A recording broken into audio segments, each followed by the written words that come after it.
दोस्तों नमस्कार, मैं मनोज कुमार शर्मा एक बार फिर आपके बीच में आज़ाद हिंद आवाज़ न्यूज़ के लिए आपका खैर मकदम दोस्तों। सलाम वालेकुम, सत श्री अकाल और गुड इवनिंग दोस्तों। बहुत दिनों के बाद इतनी सारी नमस्ते इतनी सलाम करने पड़ रहे हैं आपको दोस्तों, क्योंकि थोड़ा सा हमारा मूड भी थोड़ा सा रंजो गम में था। कोरोना को लेकर के और इन सारी चीज़ों को लेकर के जो चलती रहीं सच्ची खबरें आनी बहसें बंद हो गई, लेकिन उस मीडिया को हम मतलब बेपर्दा करने से पीछे नहीं हटेंगे। जिस मीडिया ने तबाही मचा रखी है, उन खिड़कियों के सहारे, जिन खिड़कियों के सहारे वो झूठ और नफरत के अलावा कुछ नहीं करता। नफरत फैलाता है लोगों के दिमाग में, वही नफरतें सुबह तक जहर बन जाती हैं और वो जहर बनी हुई खबरें अपने आसपास का वो संक्रामक माहौल पैदा कर देती हैं जो कोरोना से भी खतरनाक होता है। दोस्तों आज मैं बात कर रहा हूं कश्मीर में दो लड़कियों के उस धर्म परिवर्तन को लेकर के, जिसको लेकर के बड़ी डिबेट चलाई जा रही है, जिसको लेकर के सिख धर्म के लोगों ने काफी बड़ा एक जुलूस निकाला, मांग की कि अगर इस तरह का हुआ है तो उसके ऊपर कार्रवाई होनी चाहिए। लेकिन इसी को लेकर के चैनलों ने बहस चलाना शुरू कर दिया। उन चैनलों में आप जानते हैं कि अंजना ओम कश्यप हों, उनका योगदान तो बहुत ज़्यादा रहता है और इतना ज़्यादा योगदान रहता है कि उनके चैनल पर जब डिबेट करती हैं तो वो क्या सही है क्या गलत है बोलना और पूछना भूल जाती हैं। ऐसा ही कुछ हुआ डिबेट में एक ने कह दिया कि हमें पता है, एक प्रवक्ता ने कह दिया कि हमें पता है कि आपकी सैलरी कहाँ से आती है। जब ऐसा बोला पैनलिस्ट ने तो अंजना ओम कश्यप भड़क गईं और लोग भी कमेंट करने लगे सोशल मीडिया पर अंजना ओम कश्यप के सवाल पर। हुआ क्या था किस्सा, डिबेट के दौरान पीडीपी प्रवक्ता ने चैनल पर आरोप लगाते हुए कहा कि हमें पता है कि आपकी सैलरी कहां से आती है। इसी बात पर अंजना ओम कश्यप भड़क गईं और ये बात जो थी चल रही थी कश्मीर में दो लड़कियों के धर्म परिवर्तन को लेकर के, इस मुद्दे पर चैनल पर डिबेट हो रही थी। डिबेट के दौरान ही पीडीपी प्रवक्ता ने चैनल पर आरोप लगा दिया कि सैलरी कहां से आती है, ब्ला ब्ला ब्ला। इस पीडीपी प्रवक्ता को शो से बाहर कर दिया। अंजना ओम कश्यप इस कदर भड़क गईं। आपको बता दें कि लाइव डिबेट न्यूज चैनल आज तक में हल्ला बोल शो में मतलब ये इस तरह की डिबेट होती है। डिबेट के दौरान पीडीपी प्रवक्ता फिरदौस टाक, भाजपा प्रवक्ता समित पात्रा एक दूसरे से उलझ गए।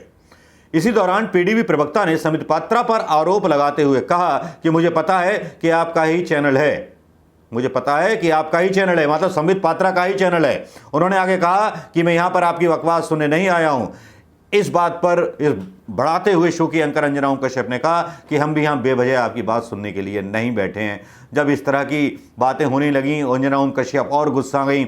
आपने अभी हमारे चैनल के बारे में क्या कहा, उनकी इस बात का जवाब देते हुए पीडीपी प्रवक्ता फिरदौस टाक ने कहा कि मुझे पता है कि आपको कौन चला रहा है। उनकी इसी बात पर अंजना ओम कश्यप ने भड़कते हुए कहा कि आप इसी वक्त इस डिबेट को छोड़ करके जा सकते हैं। जब पत्रकार हैं आप, तो पत्रकार भी अगर किसी को डिबेट के लिए बुलाया है तो उसके सवाल अगर हैं तो उसका जवाब देने में क्यों भड़कना भाई। जब पत्रकार इतना टेम्पर लूज होगा तो उसके पत्रकार होने का क्या मतलब है। अंजना ओम कश्यप ने एक तरह से मतलब परिपक्वपन दिखाया उस प्रवक्ता को अपनी डिबेट से बाहर करके, जिसके सवालों के जवाब वो नहीं दे सकती। भाजपा प्रवक्ता की तरह व्यवहार करने लगे हैं हमारे एंकर्स, टीवी डिबेट को आयोजित करने वाले। अगर उनसे सवाल कर दे कोई विपक्षी तो वो भारतीय जनता पार्टी नेताओं की तरह भड़क जाते हैं। फिर क्या अंतर रह गया डिबेट चलाने में और भारतीय जनता पार्टी के उन प्रवक्ताओं में जो संबित पात्रा जैसे प्रवक्ता होते हैं। तो एक सवाल तो उठता है। अब इस वीडियो पर लोग अपनी प्रतिक्रिया देने लगे, कोई उनकी पत्रकारिता पर सवाल उठाने लगा तो कोई उन्हें धाकड़ पत्रकार बता रहा था। एक ट्विटर हैंडल से कमेंट गया कि अंजना जी आप सच सुनकर बौखला जाती हैं, आज पूरे देश ने देख लिया, शर्म आनी चाहिए आपको, आप लोकतंत्र कमजोर कर रही हैं, देश को आपकी कोई जरूरत नहीं है, आप एंकरिंग बंद कीजिए। बात कहने वाले ने बात तो सही कही थी जो सवाल मैं उठा रहा हूं भाई। लोकतंत्र में सवाल पूछने का हक सबको है और जवाब देने का हक जो है पत्रकारों को है। यदि आप एंकर बने बैठे हैं, आप जज बने बैठे हैं किसी भी डिबेट को लेकर के, ये डिबेट को लेकर के कि जम्मू एंड कश्मीर में दो लड़कियों का धर्म परिवर्तन हुआ, क्यों हुआ, किस लिए हुआ, इस बात की तो बात छोड़ दीजिए। बात यह चलती है कुछ इस तरह से कि दोषारोपण एक ही चीज को किया जाता है और जब प्रवक्ता उनसे सवाल करते हैं या टीवी डिबेट में आए हुए लोग उनसे सवाल करते हैं तो इतनी भड़कने की जरूरत क्या है। जबकि आप खुद बोलते हो कि साहब इतना भड़क करके लोग बोलते हैं, इस तरह से नहीं बोलना चाहिए। या पत्रकार का खुद ही मानसिक संतुलन बिगड़ जाए तब भाई वाकई सोचने वाली बात है। अब इसमें समित पात्रा भी मतलब जो थे काफ़ी ज़्यादा मतलब बदनाम हुए और अंजना ओम कश्यप ऐसे, कुछ लोगों ने लिखा कि शाबाश अंजना ओम कश्यप मैम, ऐसी अंदर नमाजी लोगों को आईना दिखाना जरूरी होता है, इनके आका तो पाकिस्तान में बैठे हुए हैं, इनसे ही तो सैलरी आती है। भाई सीधी सी बात है, मोदी जी के समर्थक हैं तो अंजना ओम कश्यप को तो भाई वो सपोर्ट करेंगे ही। भाई हक भी बनता है और उनका फर्ज भी बनता है।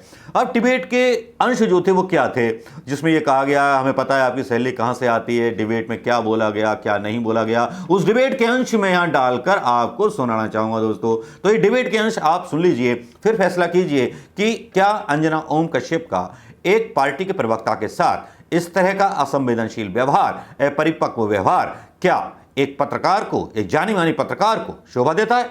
डिबेट सुन लीजिए। डिबेट में थोड़ा पहले अभी साहब पहले शांत, मैं बिल्कुल ठीक बोल रहा हूं, सुनिए पहले प्लीज अंजना जी। चैनल आपका है, लेकिन आप जो बोल रहे हैं ये देश भी मेरा है, ये देश भी मेरा है और जम्मू कश्मीर भी मेरा है। आप शांति से साहब एक सेकंड साहब, अंजना जी, और हम भी यहाँ पर बेवजह की बात सुनने के लिए नहीं बैठे हैं। अगर आपको पता है, अगर आपको, आपने क्या कहा अभी, एक सेकंड, आपने हमारे चैनल के बारे में क्या कहा अभी, एक बार दिखाइएगा इनको मुसलमान कर रहे हैं। फिरदौस टाक, क्या कहा अभी आपने हमारे चैनल के बारे में? मुझे मालूम है कौन चला रहा है, आपको कौन चला रहा है, आपकी तनख्वाहें कहां से आती है मुझे मालूम है, सबको मालूम है, सिर्फ मेरे कहने से क्या बनता है। अभी और इसी वक्त ये बहस छोड़कर जा सकते हैं, एजेंडा क्या है वो भी मालूम है। आप इस बहस को अभी और इसी वक्त छोड़कर जा सकते हैं, आपकी जरूरत नहीं है।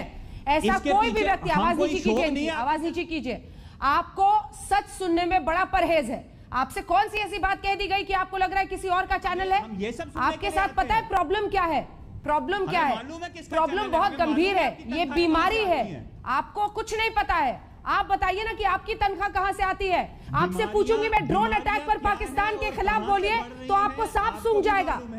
पाकिस्तान के खिलाफ अगर आपको एक लाइन बोलने के लिए बोल दूं तो आपको साफ सूंघ जाएगा।